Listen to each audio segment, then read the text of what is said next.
Tabitha Gill for JJ Learning Curve, and welcome to Money Abundance.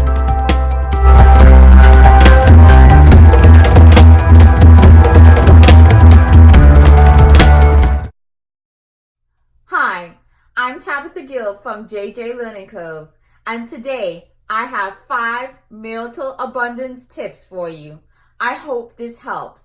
My number 1 marital abundance tip is, get ready, prenuptial agreements. I know you were really excited, and I started with a very uncomfortable subject for some, but it's also very important. Why? Prenuptial agreements are important for marital assets or personal financial assets such as 401k, annuities, and IRA funds. The best way to make sure these funds are completely drained is to have a prenuptial agreement. Otherwise, without such an agreement, these accounts have to and are required to be split 50-50 or according to the law of your state. That is one of the main importance for a prenuptial agreement. Yes, a prenup can state other things, but even if it only states that, it would help you to be in a better place of financial abundance. My number 2 tip is to have joint accounts. So the first, number 1 joint account is a joint account that you have with your significant other. And this is great for paying everyday bills like electricity and water, or even the house payment. The second type of joint account that I recommend that you have is a third-party joint account.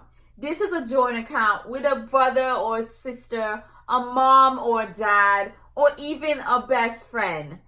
This is a third-party joint account because all contributions made to this joint account during a marriage is considered non-marital funds.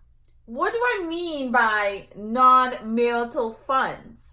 Well, I mean that if the money in this account is used to pay for assets such as 401ks, IRAs, and even jewelry or rental property that you own as a landlord, those assets then become non-marital assets. Why is this important? Because all contributions made during the marriage to them was made from a third-party joint account. So, if there are some assets that you do not want to be mixed in your marriage, it's important to pay for them from a separate account.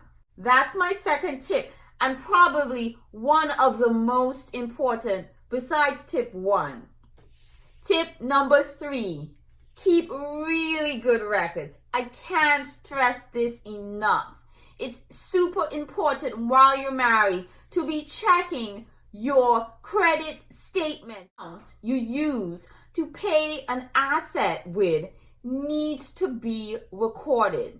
Because if you pay, let's say you have a diamond jewelry and that is your financial asset, unless you want it to be considered a marital asset, if you don't want it to be considered a marital asset, you need to use a separate third-party joint account or separate account to pay for this asset until it fully becomes an asset for which you don't owe payments for. So it's very important to know where the money to pay for things is coming from. Tip number 4, equal life insurance policies. Tip number 5, drum roll. Tip number 5 is also super important, and it's a little thing called Social Security. Generally, once someone is married to you for at least 10 years, whether you're alive or dead, they can claim some of your Social Security even before you claim your Social Security yourself.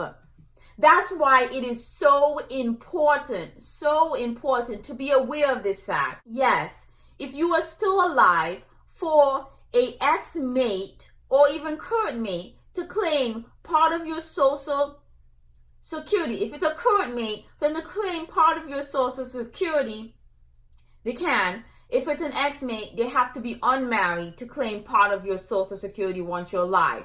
Once you're dead, however, they also have to be unmarried, but then they can claim 100% of your Social Security, as well as your current mate upon your death can claim 100% of your Social Security. I really hope these tips has helped you to continue on your beautiful path to an abundance lifestyle. Until I see you again, bye. I'm Tabitha Gill with JJ Learning Curve. Bye.